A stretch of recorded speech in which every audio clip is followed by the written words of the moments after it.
dispositivos de armazenamento de informações e muitas outras coisas. Bom, para explicar o meu ponto, eu vou explicar um pouquinho só o que é a luz, né? A luz, segundo a Bíblia, Deus separou a luz da escuridão no primeiro dia, mas os cientistas demoraram séculos para separar a luz da escuridão e tentar explicar um pouco como ela funciona. Hoje eu preciso só que vocês entendam que a luz é uma onda. Ela pode ser partícula também, mas porque a gente precisa entender, a gente pode tomar ela simplesmente como uma onda. Uma onda não é nada tão complicado, é alguma coisa que a gente conhece e é familiar. Por exemplo, se você joga uma pedrinha na água, você tem várias ondas se propagando, tá? Então, isso é uma onda. Aqui, esquematizando, a gente tem essa onda. O importante é a gente notar que tem vale, certo? E tem crista.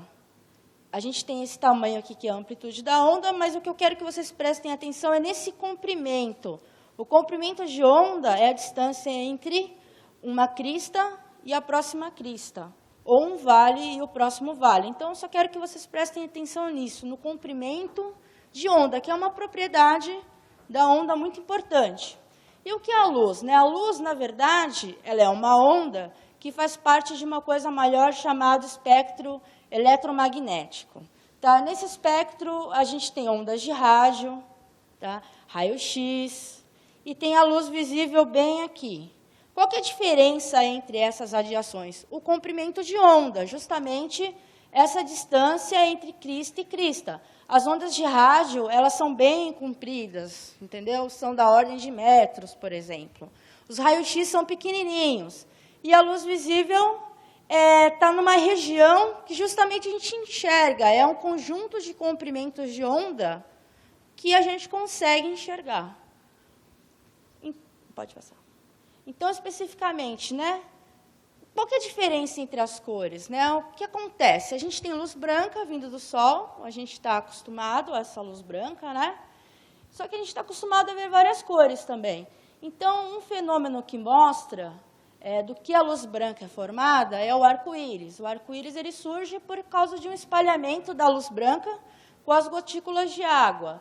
E o que acontece? O arco-íris ele é uma separação da luz branca em várias cores diferentes.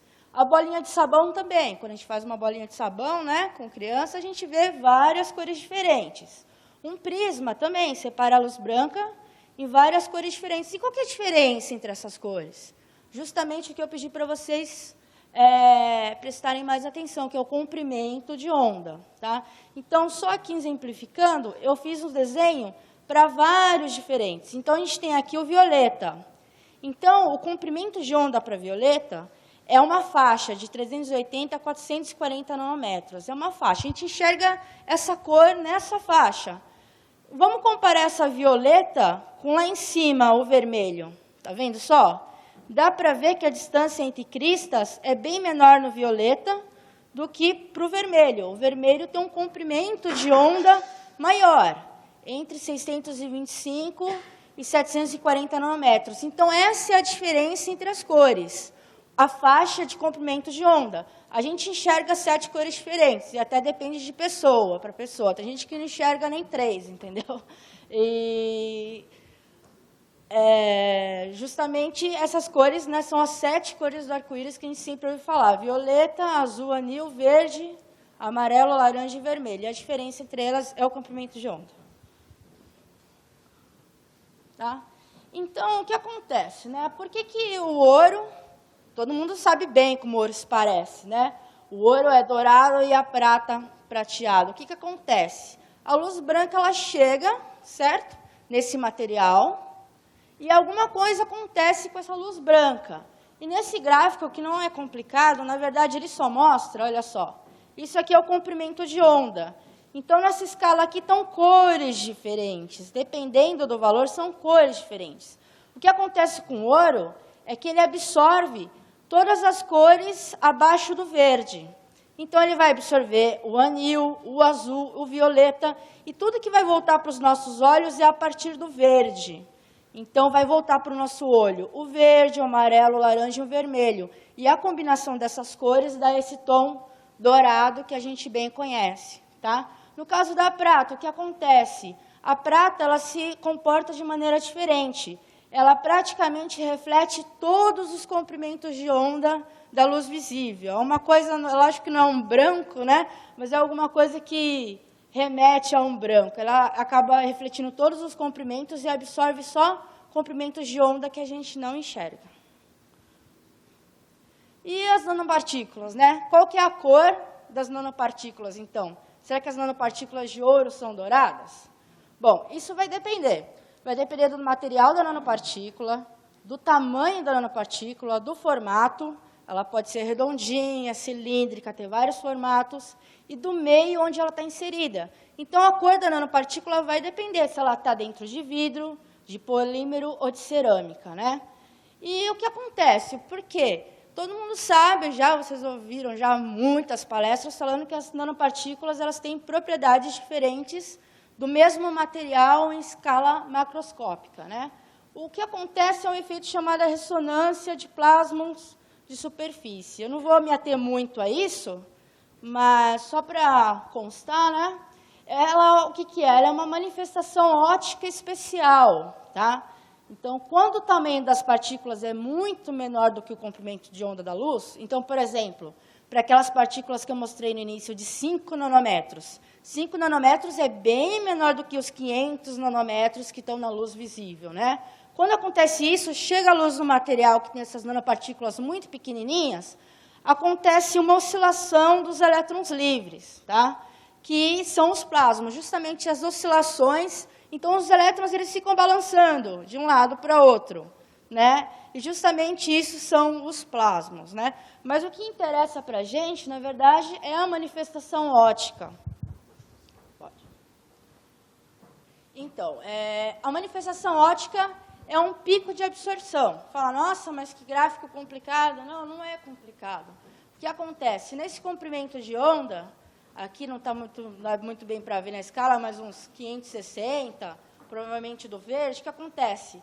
O material vai absorver a luz ou espalhar a luz nesse pico aqui. Então, ele vai ter um pico, então ele vai espalhar muito a luz naquela faixinha de comprimento de onda ou espalhar a luz. Se as nanopartículas são menores do que 20 nanômetros, vai acontecer a absorção da luz. Então, naquele comprimento de onda, por exemplo, o vermelho, ele vai absorver muito bem o vermelho e transformar essa radiação em calor. Ou ela pode espalhar no vermelho e voltar para os nossos olhos a cor vermelha. E esse pico depende do quê? Do material das nanopartículas, como eu falei, do meio onde elas estão, do tamanho, do formato e até mesmo da distância entre elas. E tudo bem, de onde que vem esse gráfico, né? Esse gráfico vem de um equipamento que se chama espectrofotômetro. Ele consegue distinguir os comprimentos de onda da luz com muita precisão. Mas os nossos olhos também conseguem fazer alguma coisa, né? Então, é isso que eu vou mostrar agora, para a gente entender melhor o que é esse pico de absorção. Então, o efeito, né, de absorção, por exemplo, uma solução aquosa, então, partículas de ouro, de 10 nanômetros, a barrinha de 20, então elas têm uns 10 nanômetros, elas estão espalhadas numa solução de água. Qual que é a cor das nanopartículas de ouro na solução de água? O que acontece? Se a gente mede no equipamento, a gente vê que ela absorve o azul e o violeta, e um pouquinho, né, mas tem um pico aqui no verde, olha só. Então, absorve isso. Então, a gente tem a luz branca chegando nesse material, tá, nessa garrafinha de água com ouro. A luz branca chega e é absorvido muito do verde e um pouco aqui do azul. Isso é absorvido e perdido em forma de calor no material. E o que sobra? Sobra o vermelho. O vermelho é que passa, tá? E o que a gente vê? Que o ouro, na solução de água, né, desse tamanho aqui, ele é vermelho, tá?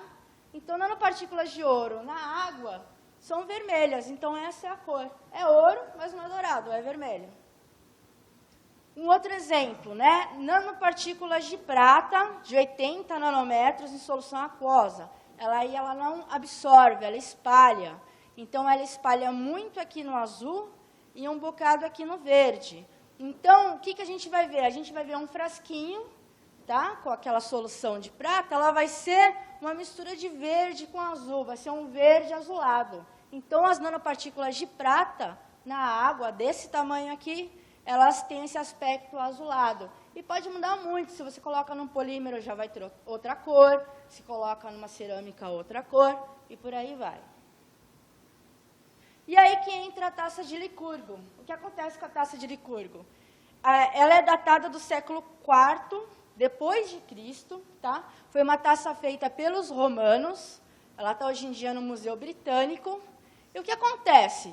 Ela pode ser verde ou vermelha, o que depende? Se ela é iluminada com a luz ambiente, de fora, aliás, deixa eu falar primeiro o que tem nela. Ela é uma taça de vidro e tem nanopartículas de ouro e de prata de uns 70 nanômetros, tá?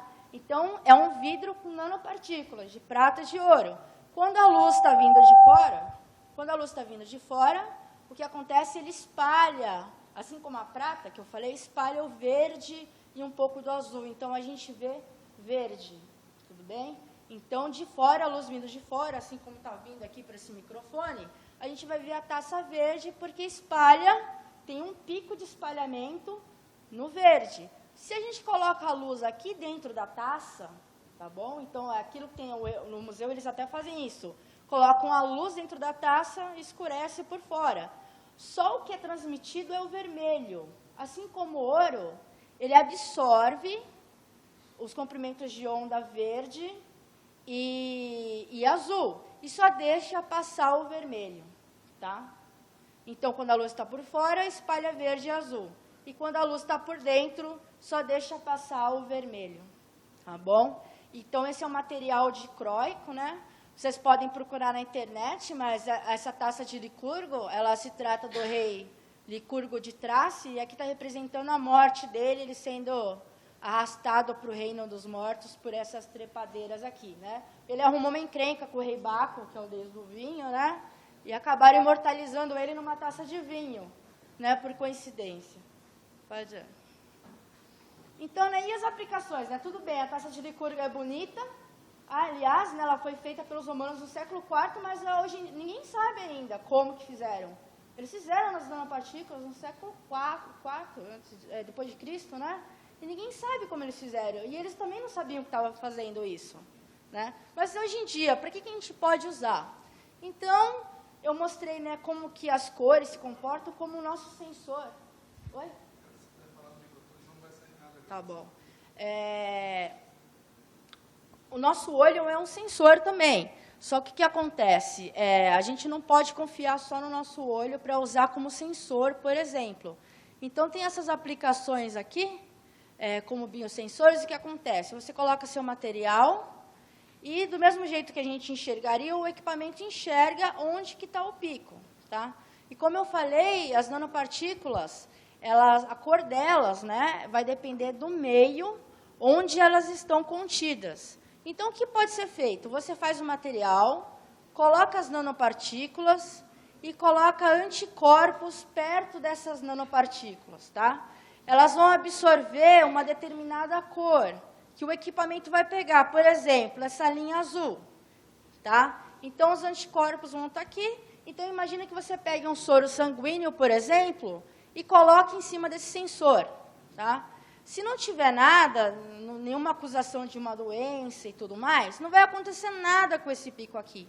Só que se, por exemplo, tiver células cancerígenas, elas vão produzir antígenos, que são moléculas que gostam dos anticorpos, tá? E se houver células cancerígenas, esses antígenos, eles vão se ligar nos anticorpos, tá?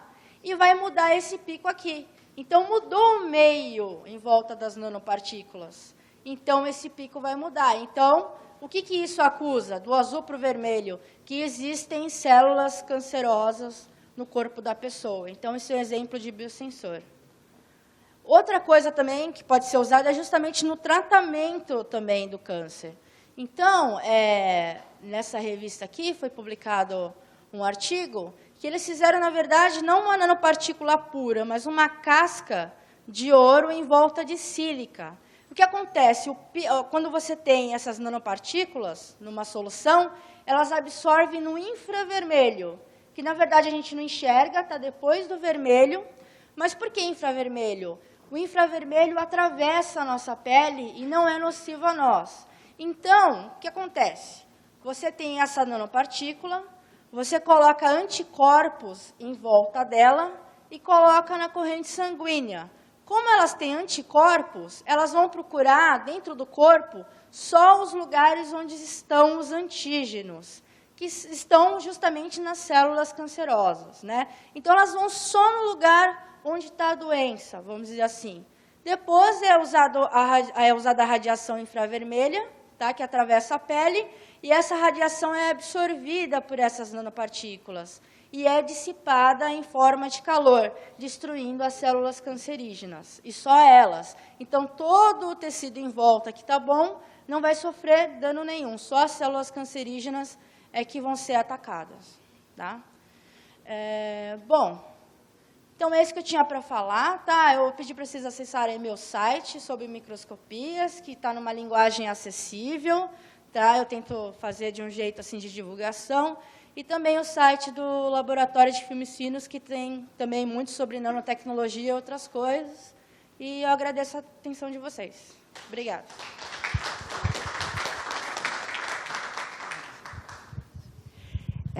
Eu gostaria de abrir para perguntas. Ótimo.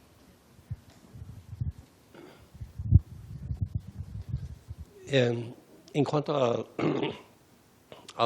los biosensores, si la onda depende en la materia, cuando esta materia está afectada por un patógeno, por ejemplo, ¿cómo se puede distinguir entre patógenos en una misma materia?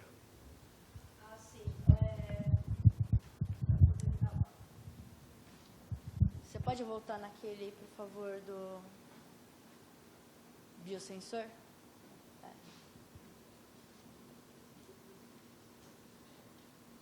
Volta 2. Isso. No caso, você faz um sensor específico para uma doença específica. Então, você vai colocar anticorpos justamente produzidos para combater aquela doença, aquele tipo de câncer específico, por exemplo. Então, ele só vai sentir os antígenos correspondentes a esses anticorpos. Tá? Então, você tem um anticorpo específico para cada tipo de doença. Talvez existam anticorpos que detectem mais de uma doença. Isso não é muito bem minha área, eu não sei. Mas eu entendo isso. Tem um anticorpo para cada tipo de antígeno. Tudo bem? Tem um códice de uma classificação de patógenos segundo a onda? Isso, segundo a onda. Por exemplo, imagine que não tem essas bolinhas aqui, não tem um antígeno. Você vai pegar no equipamento essa curva azul. Quando o antígeno se liga, você vai passar para essa outra onda vermelha e vai ver, nossa, mudou de azul para vermelho, então tem a doença. Entendeu? Mais perguntas?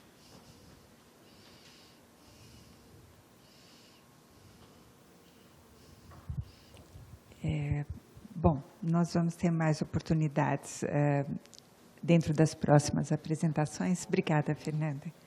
Agora eu gostaria de convidar o Demétrio. Ele é nosso pós-doutorando no Laboratório de Filmes Finos. Ele é professor da Universidade Federal do ABC. Obrigada, Demétrio. Bom, boa tarde. Eu quero agradecer à professora Maria Cecília pela oportunidade, em primeiro lugar, e a Fernanda. Fernanda, você me deu uma ótima justificativa para não contrariar Baco. Eu vou continuar fazendo tudo o que ele quer nos próximos anos, Fernanda. Muito obrigado. Bom, eu vou tentar mostrar para vocês algumas aplicações referentes a nanociências e nanotecnologias. Tá ok? Só aguardar um pouquinho para conseguir abrir a apresentação.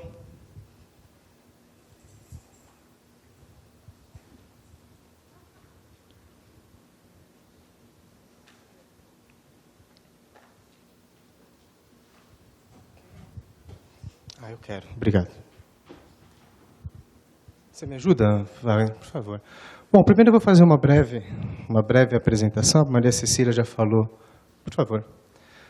Meu nome é Demétrio Santos, eu sou pós-doutorando no Instituto de Física, sob supervisão da Maria Cecília, professor do Centro de Engenharia, Modelagem e Ciências Sociais de uma universidade nova, a Universidade Federal do ABC, onde eu trabalho na área de engenharia, precisamente na área de engenharia de materiais, e onde eu também faço parte do programa de pós-graduação, precisamente em nanociências e materiais avançados da Universidade Federal do ABC.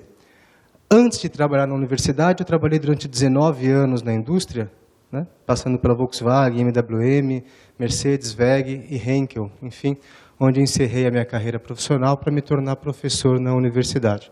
E a ideia é trazer para vocês algumas aplicações de nanociências com as quais eu tenho contato hoje, como professor, como pesquisador, e as quais eu tive contato na indústria, e mostrar para vocês alguns benefícios. Primeiro dizer que as nanociências normalmente são conhecidas pelos nanoreforços, pelos materiais, pelas partículas e dimensões nanos, mas elas não se restringem só a isso. Quando a gente fala de nanociência, nós não estamos falando apenas de materiais com dimensões muito reduzidas. Para a gente ter uma ideia, a Fernanda já falou a respeito do comprimento de onda, o que ilustra bem qual é o tamanho, quando a gente fala de um mundo nano, do que nós estamos falando. Um fio de cabelo, por exemplo, tem aqui uma largura de 1/10 de milímetro, e 1/10 de milímetro significa 100 mil nanômetros. Quando a gente fala de nanociência, existe uma classificação, eu não gosto muito de classificações, mas enfim, eu vou utilizá-la, que diz que a nanociência estuda dimensões entre 1 e 100 nanômetros. Como eu disse, eu não sou muito a favor de classificações, só para mostrar para vocês do que nós estamos falando, qual é a magnitude dessas dimensões que nós estamos tratando. E é comum, quando se fala de nanociência, se fala dessas nanopartículas, como o grafeno, os nanotubos de carbono ou o fulereno. As argilas, que são bastante conhecidas, que são cargas, são materiais com dimensões muito reduzidas, que são adicionados a outros materiais para formar normalmente compósitos, como já foi explicado. E esses materiais, eles, devido a algumas propriedades que eles têm, eles conseguem adicionar novas propriedades ao material formado. Por exemplo, através da adição de fulereno, é possível tornar um polímero condutor, é possível mudar propriedades físicas de um polímero. Ou através da aplicação de argila, por exemplo, em alguns polímeros, nós podemos, aqui está a argila, nós podemos alterar propriedades mecânicas da argila. Mas a nanociência não se restringe só a isso. A nanociência, ela passa por tudo aquilo que é de dimensão reduzida, não só como partícula, mas por litografias, por processos de self-assembly ou automontagem, por deposição. O estudo das interfaces envolve nanociência, a gente vai falar um pouquinho mais sobre isso, sobre eletrônica e microscopias. Vindo para cá hoje, eu falei, como é que eu posso dar um exemplo claro do que é a nanociência? Acho que a grande maioria tem iPhone, eu não tenho, mas iPhone, smartphone, enfim. E um iPhone seria mais ou menos do tamanho dessa mesa, se nós não tivéssemos nanomateriais envolvidos. Nós vamos ver que transistores, um dos últimos slides mostra, a quantidade de transistores que existem hoje em chips, em processadores, seria inviável equipamentos eletrônicos tão reduzidos se nós não tivéssemos essa tecnologia gerada pela nanociência. Bom, a litografia é uma forma... A litografia é uma forma de se obter nanoestruturas através da utilização do MEV, do microscópio eletrônico de varredura. Existem algumas formas de se fazer, nós podemos, acho que invertir a sequência, não, está aqui. Pode-se colocar uma máscara, por exemplo, sobre um material, pode avançar, por favor, até formar todo o quadro, vai mostrar-lhe isso. Volta um pouquinho. Nós podemos colocar uma máscara sobre um material polimérico e fazer a aplicação de um feixe de elétrons, que é um recurso específico de um microscópio. E esse feixe de luz que incide sobre o material onde a máscara não protege, ele altera a estrutura do material e permite que essa região de estrutura alterada seja retirada do material. Para que isso serve? Eu vou mostrar para vocês em um dos exemplos, mas de maneira simples nós podemos controlar e criar cavidades, criar furos no nosso material de ordem nano. Então, nós podemos, por exemplo, criar nanofuros, aqui, nanocabos, né, ou alguns furos de ordem de 100 nanos, para que facilite alguns tipos de estudos, que vai ficar mais claro daqui a pouquinho do que eu estou falando para vocês. Tá, ok? Uma das aplicações comuns e corriqueiras de nanociência, de nanotecnologia que nós temos hoje, né, são nanocerâmicas, que são materiais aplicados como protetivos para veículos. Na verdade, são materiais que melhoram o ancoramento de tintas em veículos, né? Atualmente, a tecnologia mais utilizada para fazer esse tipo de proteção é uma tecnologia antiga chamada fosfatização. Toda aquela carroceria do carro, toda a lataria do veículo, ele é submerso num tanque, na verdade, em alguns tanques, né, que passa por desengraxe, passa por alguns processos, né? E um desses tanques é um banho de fosfato que deposita sobre a carroceria do veículo uma camada de um material que melhora o ancoramento da tinta. Okay? Onde eu quero chegar? Eu quero chegar que essa tecnologia que é atualmente utilizada, ela gera resíduos tóxicos. Ela gera um resíduo que não é processável e que a indústria não tem o que fazer com esse resíduo hoje. Então, a indústria paga uma fortuna para poder eliminar o resíduo gerado, essa borra que é gerada pelo tratamento, pela fosfatização. Para vocês terem uma ideia, só o Brasil produz hoje em torno de bom, eu estou fora da indústria há 2 anos, mas em torno de 4 milhões de carros por ano, né? Montadoras como a Fiat em Betim produzem 3.500 carros por dia. E todos esses veículos passam por esse processo de fosfatização. A nanociência ela trouxe uma nova opção para esse tipo de aplicação, que é um processo chamado conversão de camada. Então, faça a aplicação de hexafluorzircônio, onde antes era depositado o fosfato, né? Então, anteriormente nós tínhamos vários banhos, esses banhos tinham que ser aquecidos, utiliza-se ainda, tá? Mas uma imensidão de água para poder tratar esses veículos, né? E hoje existe, a nanociência trouxe para a gente a possibilidade de trabalhar com uma conversão de camada, transformando o óxido externo dessa camada da estrutura do veículo em uma nanocerâmica. Então, o que nós tínhamos antes com espessuras da ordem de micro, está aqui uma foto, uma microscopia dessa camada que é formada, isso aqui é exatamente esse zircônio que é formado na superfície, a gente tem aqui em torno, vamos falar de 300, 400 nanômetros de espessura. Então, esse é um dos primeiros benefícios, isso já é utilizado, né? No Brasil são poucas as empresas que utilizam essa nanotecnologia para fazer a conversão de camada em substituição ao fosfato, mas traz benefícios como baixo consumo de energia por não precisar aquecer o banho, coisa que o fosfato precisava. Essa tecnologia não gera borra, ou seja, não é necessário, a gente não gera resíduo, né? A gente acaba com aquele problema ambiental que o fosfato nos trazia, que é a geração de resíduo. Eu estou usando como exemplo a fabricação de veículos, mas todos os eletrodomésticos de linha branca, basicamente na indústria, tudo aquilo que é pintado e é feito de aço, passa por processo de fosfatização. Eu estou falando de veículos porque o volume é alto e fica mais fácil de vocês imaginarem. Mas tudo que tem que ser pintado passa por esse processo de fosfatização, né? Então, e além de já existirem materiais de nanotecnologia que permitem essa conversão, os estudos das interfaces entre esses materiais, porque nós temos um metal, uma cerâmica que converte a estrutura desse metal e ele tem que ser pintado. Então, acima dessa cerâmica é aplicada uma camada de polímero, uma tinta, né? Nós fazemos estudos no laboratório da professora hoje, onde nós tentamos fazer a caracterização dessas interfaces, ou seja, tentar entender exatamente o que acontece nessa interface entre metal e hexafluorzircônio, zircônio e polímero, para tentar desenvolver, compreender o fenômeno e auxiliar no desenvolvimento de novos materiais de escala nano. De novos materiais que reduzam ainda mais o peso dos veículos, ou quem sabe que no futuro consiga até eliminar a necessidade de tinta ou de outros, porque quando eu falo de tinta, a pintura não é feita somente de uma camada, existem várias camadas que dão origem à pintura automotiva, por exemplo. né? Então, uma possibilidade de aplicação de tecnologia nano nós já temos, são as nanocerâmicas, e quem sabe um passo à frente, né, através de estudos como esse, a gente consiga melhorar e eliminar algumas dessas camadas. Eu falei de litografia para vocês, né? Essa foto ela mostra, isso aqui foi um dia, né? Isso aqui era um substrato de cobre depositado por plasma arco catódico. Essa espessura desse filme de cobre era algo de em torno de 150 nanômetros, tratado com esse material, tratado com essa nanocerâmica e revestido com polimetacrilato de metila, um tipo de polímero, para, de certa forma, simular o comportamento de uma tinta, né? E nós retiramos esse material, nós retiramos essa área aqui, ó. Essa área ela foi retirada do material, do polímero, foi retirada do material através de litografia. Essa outra imagem mostra a mesma aplicação, porém feita com alumínio.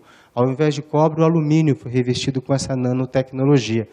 O que mostra para a gente como resultado, as duas condições foi submetida a um banho de névoa salina. O que nós fizemos? Pegamos esses materiais revestidos e colocamos numa câmara com alta umidade relativa e sal, para que ocorresse um processo de oxidação forçado, e nós tivemos esses resultados.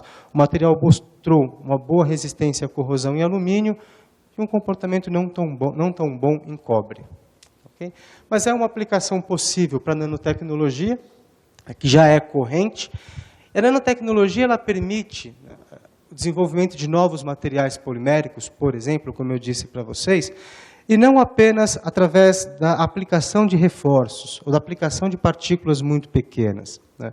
Nós estamos desenvolvendo hoje na universidade, em conjunto com uma empresa aeroespacial, um polímero autorregenerativo, o que só é possível através da nanotecnologia, da nanociência. Porque a nanociência mostra para a gente o que é esse polímero autorregenerativo. Por incrível que pareça, é um plástico que ele quebra e se recupera sozinho. Então, é como se nós tivéssemos uma cadeira qualquer, nós quebrássemos aquela parte traseira da cadeira, em um determinado tempo ele faria a recuperação sozinha. Então, existe uma molécula específica, chamada DABBF, a gente não vou entrar em detalhes com vocês, mas ela é uma união instável, né? É uma ligação química instável. Essa ligação química ela se faz e desfaz com certa facilidade. E o grande benefício é que ela não reage com oxigênio. Então, quando essa ligação química se desfaz, ela não consegue reagir com oxigênio. Ela vai reagir somente com outro grupo exatamente igual a ele. O que isso nos permite? Isso nos permite juntar essa molécula específica que tem esse comportamento com outros tipos de polímeros e criar plásticos que sejam autorregenerativos. Plásticos que quebrem e se consertem sozinhos. Isso já foi feito. Tem aqui um exemplo para vocês, um grupo da Alemanha e um grupo do Japão já fez, onde eles fizeram com gel, na verdade, né? São dois corpos de provas distintos, fizeram um corte desses corpos de provas, colocaram em contato e pouco tempo depois o que aconteceu? O material se restabeleceu. Tá, ok? E isso só é possível porque nós estamos tentando compreender o que acontece dentro da molécula. E, mais precisamente, existe um arranjo estrutural, existe um arranjo atômico que torna aquela ligação entre carbono e carbono específica instável, que permite que isso aconteça. E a gente está falando de angstroms. Uma molécula de polímero, a gente está falando de nanos. Okay? Mas não é possível entender isso sem a nanociência, né? E a aplicação desse material, né? A ideia, esse trabalho está sendo, de certa forma, o projeto foi submetido e não foi aprovado ainda, mas ele está sendo apoiado pela Embraer, por uma empresa aeroespacial. Qual é a ideia? A ideia é fabricar peças estruturais do avião com esse material que não precisem de reparo, ou que se auto-reparem. Então, imagine que a gente tem uma estrutura, já é utilizado hoje esse tipo de laminado, é chamado, a marca se chama Glare, né, mas já é utilizado um laminado de metal com polímero. Hoje a Airbus utiliza, só que sem esse material autorregenerativo. Então, a nossa proposta é desenvolver esse material, né, e aumentar, por exemplo, seguranças em voo. Imagina uma trinca, algum acidente, um choque que aconteça, que o material possa se recuperar sozinho durante o processo de voo. Ou que evita, que retarde a necessidade de manutenção das aeronaves, estou falando de aeronave, mas além de reduzir o peso desses aviões. Okay? É uma aplicação possível também. Eu vou falar daqui a pouquinho de um outro polímero que a gente está trabalhando, que a gente está fazendo o desenvolvimento, que é bastante interessante.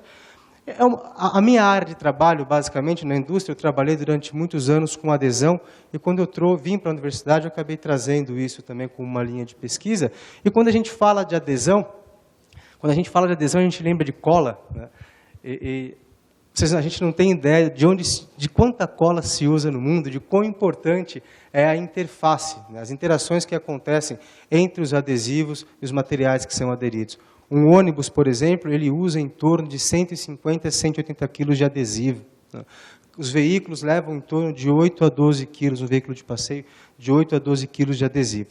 Mas essas interações adesivas, elas não estão presentes só no que a gente chama de cola, só no que a gente chama de adesivo. Elas estão presentes em interfaces de diversos materiais. E para entender essa interface, mais uma vez, nós temos que recorrer ao mundo nano. Porque são poucas camadas atômicas que geram essas perturbações, que geram essas condições para que a adesão aconteça. Então, quando a gente quer entender o que acontece numa camada adesiva, quando a gente quer entender o que acontece na atração entre materiais, é necessário entender o que acontece no mundo nano, né? Com algumas camadas de átomos, por favor, com algumas camadas de átomos que fazem o material. E onde a adesão pode nos auxiliar, né? No que a adesão está relacionada com a nanotecnologia, que ela pode, de alguma forma, interferir no nosso dia a dia. Por exemplo, a deposição de nanofilmes metálicos como barreira em embalagens de alimentos. Então, já é possível fazer a deposição desses filmes, né, para impedir, como barreira nessas embalagens, né? Um exemplo mais claro, foi até tema de um trabalho de uma professora que eu tive contato a semana passada. Ela utiliza a deposição de DLC, de um material à base de carbono, um carbono amorfo, para fazer uma barreira em garrafas PET. Então, um dos grandes problemas hoje é a reciclagem. A PET é um material de difícil reciclagem. Como se não fosse difícil reciclar a PET, é difícil atingir o nível de reciclagem que a Anvisa exige para reaproveitar uma garrafa PET como garrafa PET. Nós podemos reaproveitar a PET, mas não utilizá-la como embalagem para alimentos. Essa é uma das soluções possíveis, é uma das soluções que torna possível utilizar a PET, que foi garrafa, como PET, garrafa mais uma vez. Por quê? Porque quando a pessoa termina de usar a PET, ela pode não descartar imediatamente. Pode colocar álcool, pode colocar um monte de solventes que vão contaminar a PET. Por isso que a Anvisa ela exige um tratamento desse material quando ele é reciclado. Muitas vezes o tratamento não é eficiente. Uma forma possível de tornar esse tratamento eficiente é depositar um nanofilme desse material e impedir que saia o gás ou em outros alimentos que entre o oxigênio nesse ambiente.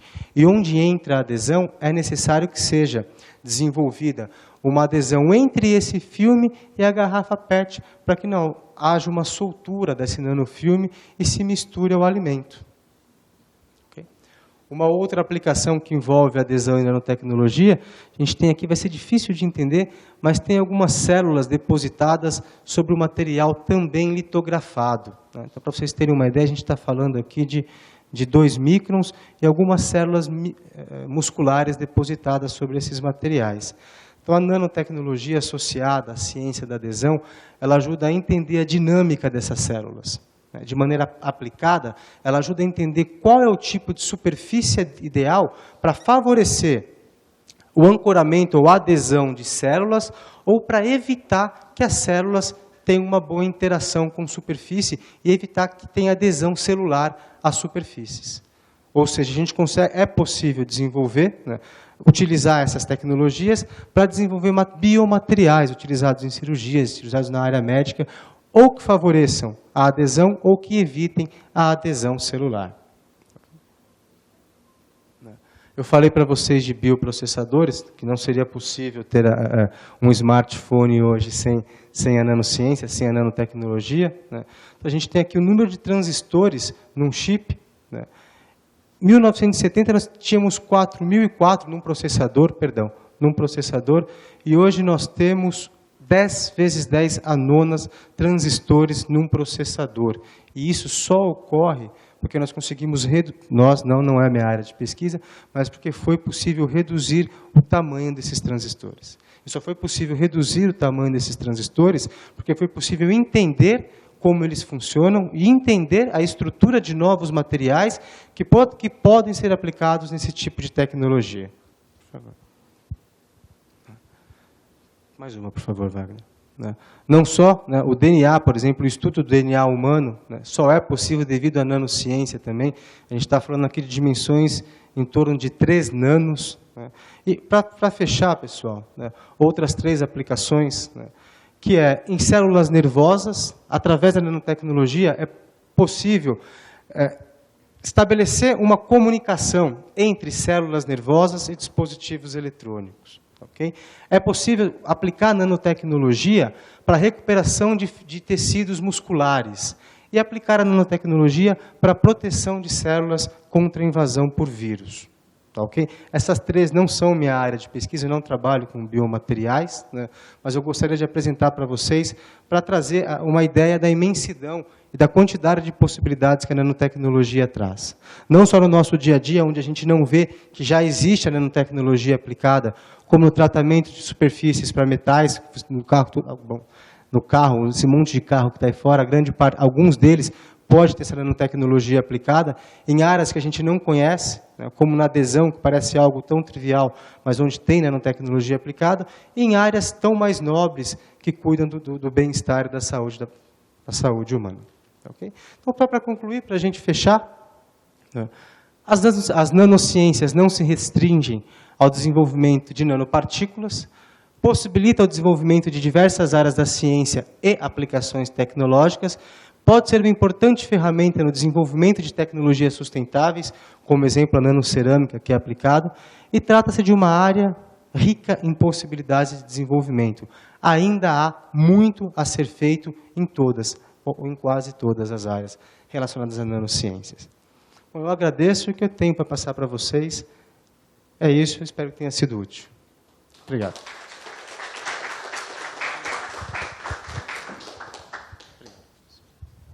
Muito obrigada, Demétrio. Pergunta.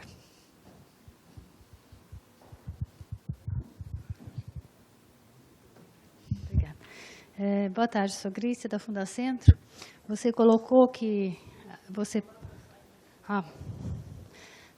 falou que uma das aplicações dos nanocamada em garrafa PET, né?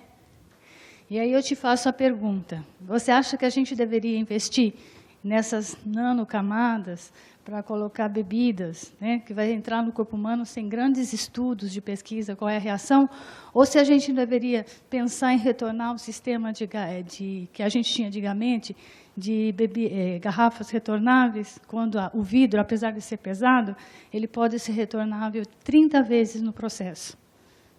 Enquanto a garrafa PET, você usa uma vez e está descartando.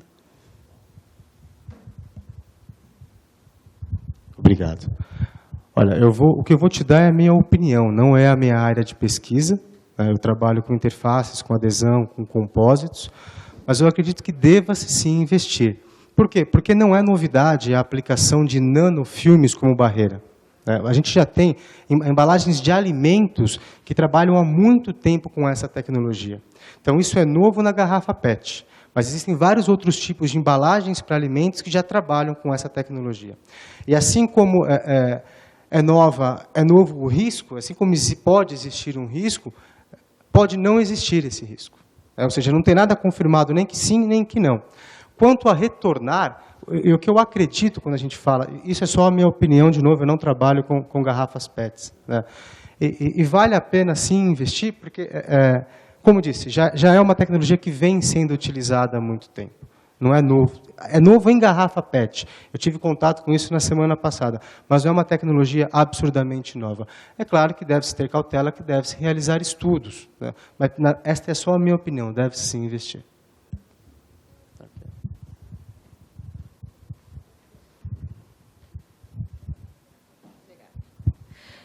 Demétrio, né? Eu sou Cristina Garcia, da Filosofia, e eu não conheço a sua área, então minha pergunta vai ser de leigo, né? Então, sem querer gerar uma nova palestra, né, a respeito do que você já palestrou, por curiosidade, se no descarte desses nanomateriais, se essas propriedades nanoadesivas, que é o seu estudo, né, dos nanoelementos, o que é que você já teria para nos contar de conhecimento produzido a respeito do comportamento desses nanoelementos no meio ambiente, com relação às propriedades especificamente de ancoragem de tintas, que você falou, né? De esse embarreiramento dos nanofilmes metálicos, que você falou também, e essa propriedade de autorregeneração dos polímeros, né? Então, como seria, se já se tem algum conhecimento nas pesquisas do comportamento dessas propriedades, desses nanoelementos, das suas nanopropriedades, em relação a um ambiente do qual elas não emergiram e que essa interação é uma coisa ainda não conhecida, né? É desconhecida para a própria natureza que não gerou essas nanomateriais. Eu não posso afirmar que a natureza não gerou esses nanomateriais, mas eu posso dizer o seguinte, em relação aos polímeros, por exemplo, os polímeros autorregenerativos, eles sequer existem. Né? O que a gente tem dois grupos, um grupo na Alemanha e um grupo no Japão, que desenvolveu esse gel, que por enquanto é um gel, mas que basicamente é um material, tem um tipo de ligação específica que pode causar essa autorregeneração, e o restante não foge do que são os polímeros atuais. Né? E um benefício que essa ligação dinâmica pode trazer é até uma facilidade de reciclagem. Né? Ou seja, ela reage com muito mais facilidade. Não estou dizendo que é assim. Né? Estou conversando a respeito de um material que sequer existe ainda. Mas estou te dando uma possibilidade que até favoreça a reciclagem desses materiais por ter essa ligação instável. Né? Quanto ao pré-tratamento, por exemplo, né, o pré-tratamento ele acaba sendo descartado e ele acaba sendo consumido pelo ambiente como são consumidas as placas metálicas. Né? Então, ele não é um problema a mais sendo gerado. A gente está eliminando um problema e não está mudando o que já existe. Eu não vou discordar de você que o que já existe é um problema. Então, como descartar os veículos, como descartar essas pinturas, é um problema que já existe. Essa nanotecnologia, ela traz uma solução para um problema que já existe. Falando de nanocerâmica, não traz um novo problema. Ela vai se decompor como se decompõem os materiais atuais. Tinha uma outra pergunta? Era um outro material? Não. Adesão, eu falei de...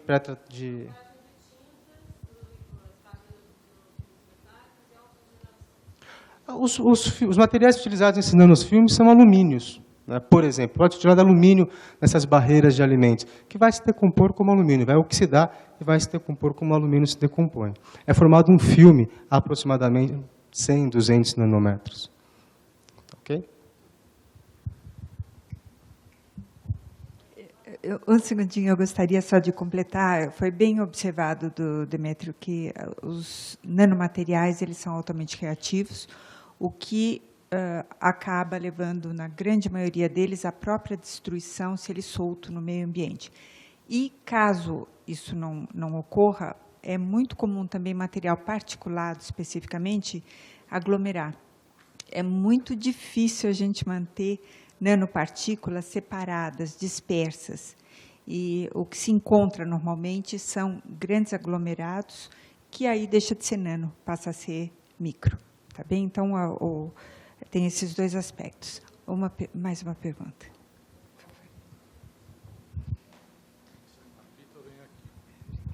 Ô, Demétrio, tudo bem? Parabéns aí pela tua exposição. A minha pergunta, Demétrio, é o seguinte: você, nos teus estudos, você tem tido a preocupação de estudar a cadeia como um todo? O que eu quero dizer isso? Quando você falou da substituição do processo de fosfatização por um processo de adesão de camadas daquele composto de flúor com zircônio, você teve a preocupação de ver a cadeia como um todo, isto é, como que foi feito, como é que foi produzido esse composto de zircônio e todos os seus impactos no meio ambiente e nos seres vivos, você teve essa preocupação de estudar essa cadeia como um todo, desde a produção deste produto até os impactos finais na utilização dele, nas camadas, e o que vai acontecer depois? Só essa pergunta, você teve essa preocupação de aprofundar ou não? Acho que deixa eu esclarecer um ponto que talvez eu não tenha sido completamente claro. O meu trabalho hoje, ele é a caracterização desse material. Então, o que eu tento hoje, os meus esforços são para entender o que acontece nessa conversão de camada para suportar o desenvolvimento de produtos futuros. Esse produto específico que eu trabalho é o material industrial. Então, não foi desenvolvido por mim. Eu gostaria muito que tivesse sido, por alguns fatores, mas ele não foi desenvolvido por mim. O que existe? A indústria fez o desenvolvimento, a indústria apresenta esse produto, e o meu trabalho qual é? Só que a indústria ela traz de uma forma, ela joga no mercado. É óbvio que tem desenvolvimento, mas a preocupação da indústria são as propriedades. A minha preocupação como pesquisador é entender o que acontece, entender que conversão é essa, que estrutura que é formada e como essa estrutura protege contra a oxidação, para a partir daí começar a suportar novos desenvolvimentos. Então, o material em si não foi desenvolvido por mim. Okay. Mais alguma pergunta? Tá bem, eu queria agradecer mais uma vez o Demétrio. Muito obrigada, Demétrio.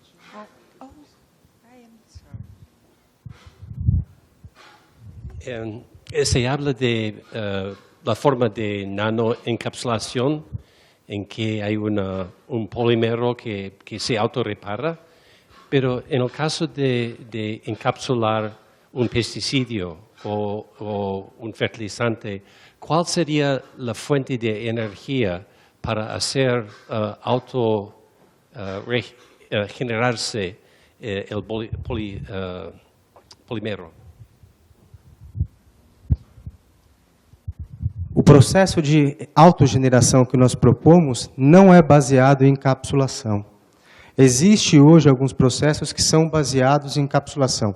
Ou seja, o que é essa encapsulação? Existem materiais hoje que são materiais reativos, que são materiais que recuperam o polímero. Então, imaginem que algum tipo de líquido que consegue recuperar um polímero que quebra. E esse líquido que consegue recuperar o polímero que quebra, ele está dentro do polímero, dentro de microcápsulas. Então, existem pequenas cápsulas, é o que existe hoje de atual. Pequenas cápsulas que, quando o material quebra, essas cápsulas rompem e liberam esse processo.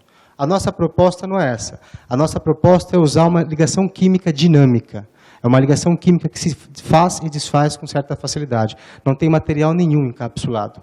O que acontece é que a estrutura atômica, os átomos que formam essa molécula, eles causam uma distribuição eletrostática que torna uma ligação específica instável. É uma ligação que se desfaz com certa facilidade. E ela acontece com a adição de tensão mecânica, calor, são as energias internas que podem causar isso, mas a intenção é que ela se refaça sozinha, sem adição de energia. Esse trabalho que foi apresentado, esse gel polimerizado, ele se recupera sem adição de energia.